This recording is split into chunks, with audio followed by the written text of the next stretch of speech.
Retardedness just hits sometimes, Mr. Hackosito. You get me, my boy. One's Oh on my top. god.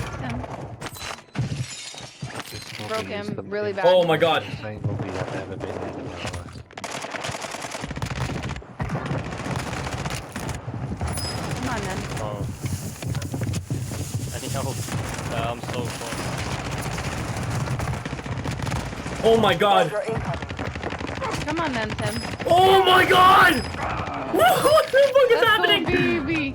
To start off, we're gonna go look at our controlling settings, see what controller settings I actually use to transition from mouse and keyboard to controller and get that big 37 bomb. Let's go. So from the main menu, we're gonna want to click up here on the cog wheel, click on the controller, and then we're gonna access the controller options. In the controller options, from the input section, the only thing that I changed personally is the edit button layout. I've changed my crouch and my melee. I personally like to have my crouch on the right analog stick, as it allows me to still have control over my aiming while still being able to move fast and crouch and prone. So it helps with the movement and the mobility while still being able to control the aim. And the B I put for melee because I don't really melee unless I'm intentionally trying to melee, and then at that point I'm not trying to dive or crouch.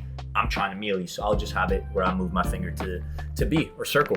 For aiming, I started off on 6.6. So since I switched from mouse and keyboard, I went to 6.6 to help me control the analog a little bit more, since it is a little bit different with the aiming. But then after the first day, after I got accustomed to the analog stick, I actually had to switch it up to 10 sensitivity. As with the mouse and keyboard, you're actually moving around a lot faster with your aim, and with controller, you're not as fast. So I realized I had to up the sensitivity a little bit just to have the same aim and feel again. Personally, 6.6 was very, very comfortable, very, very chill, but it was very slow for me. It's too slow. Whereas the 10.10 is a little bit faster. I might even go a little bit faster just for me personally, but at the sake of losing accuracy. For the sensitivity multiplier, we have nothing. Vertical aim assist, we have nothing changed.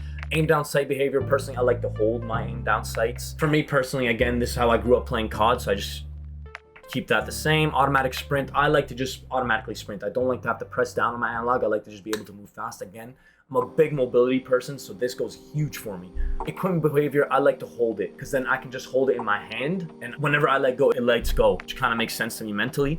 The double mount, again, I like things to make sense and be quick, so when I double press my ADS, then it helps me mount onto something. At that point, it's intentional. I'm pressing down twice while aiming beside a wall. Personally, I like to prioritize interact. That way I can interact with doors. That way I interact certain things on the map rather than pick up and loot, which is very important, again, when you're trying to escape, when you're trying to be mobile, when you're trying to be fast. It's always the little things that make the biggest changes. And of course, armor plate behavior, apply all. Listen, and for Warzone especially, if I'm plating, I'm trying to plate, bro. I can stop my own plate by pressing plate again. You can stop your plating by switching weapons. You can there's so many ways to stop plating.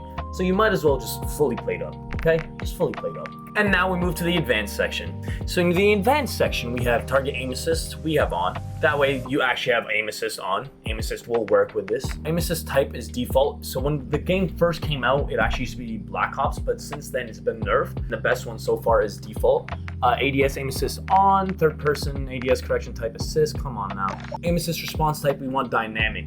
Yeah, we want dynamic, that way it changes with it. The ADS sense multiplier, I like 0.85 with my 10.10 sensitivity. ADS sensitivity, we want transition instantly. Again, we want everything to happen quickly in this game. We want mobility and quickness. So the custom sensitivity pursuit, we're actually gonna put that on, and we're gonna change it to 0.8 to all of them. Dead zones will be different per controller. My dead zone on my controller, my right analog stick is very, very messed up. I have to change it. I even might put it more, but basically what dead zone is the input range for when you're moving the analog stick, when it starts to pick up on the movement. Controller orientation, again, this is personal preference. If you hold your controller normally, then up. If you hold it upside down, then you press down.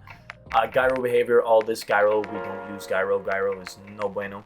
Yep. Movement behavior, again, we want things to be quick. We want mobility and we want speed. Auto move forward, we don't want that. Tactical sprint behavior, double tap. That way, if we aren't automatically sprinting, we can just double tap shift.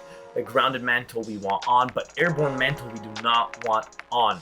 An automatic airborne, automatic ground mantle we do not want on. We do not want to mantle things automatically. That is when you mantle and you die because the game killed you.